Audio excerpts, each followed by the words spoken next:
I'm with Simon Wilson, who works the tours for True Temper, and you must have quite a hectic schedule, Simon. Yeah, actually I do. I started the year doing 10 events in the US, started at Bob Hope and worked all the way through the Masters, and then over to Europe for the last 13 weeks. And I'm now back here to do the World Golf Championship and PGA Championship and the first 3 playoff events.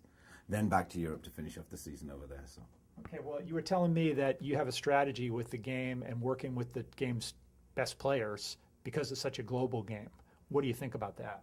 Well, a lot of the players now tend to play both tours. So a lot of the young European players now base themselves in Orlando, tax reasons, I'm sure, but and play a world schedule.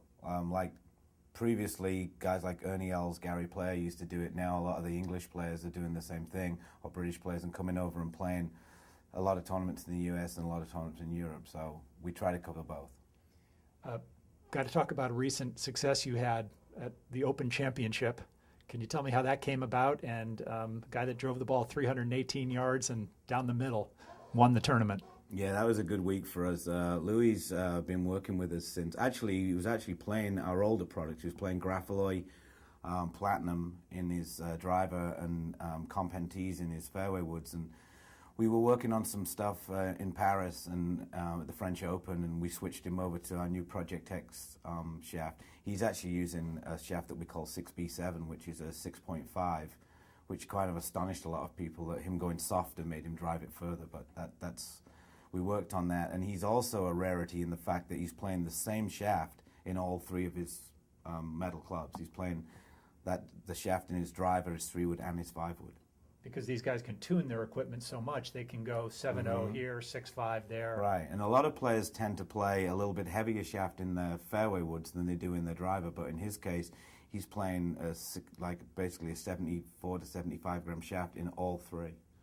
Well, it's really good background information because our company deals with amateur players, and I think we'd like to know from somebody like yourself that has so much practical experience. Maybe you can give me a story about a specific launch condition or something that some of these players have found versus what they were playing and out there in the real world.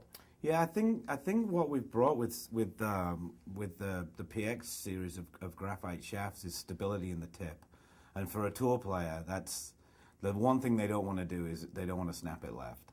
And Don Brown, our engineer, has done a wonderful job of designing these shafts and being able to go out on tour and work with a player like an Ernie Els or a Darren Clarke or someone who's a very strong player that has one shot coming down the stretch. I had a conversation with Ernie about this after he won at Doral, and all he was thinking about from 16 onwards was like Blue Monster on his left-hand side. Like, I've got a 2-shot lead. All I got to do is not put it in the water, and I'm going to win. And he aimed right and hit it right. But that is a lot of tour players' nightmare, is that snap left. And this shaft is basically designed, as Don's maybe told you in an earlier interview, for stability in the butt and the tip, but with feel, which a lot of shafts that the other manufacturers are bringing out, they can make them stiff, but they can't make them stiff with feel. And that's something that Don's been able to do, hence the success we've had and the 7 wins we've had so far this year. That's pretty good. There haven't been that many events, and I really appreciate and am fortunate that I came into your office today and found a guy with a global schedule, so thanks for taking some time. Thank you very much. There's a very interesting statistic that happened out there at the Open Championship. Yeah, Louis was amazing. He actually not only hit it the furthest, but he hit it the straightest, which is a rarity in professional golf. Normally the guy that hits it the longest doesn't hit it the straightest, but he adapted into those shafts and just had a most amazing driving week, and it was just phenomenal to be sitting back here in the States, having worked with him all week in St. Andrews, to listen to the commentators on the broadcast saying it's the best exhibition of driving they've ever seen in a major championship. With the Project X shaft. Absolutely. Congratulations. Thank you very much.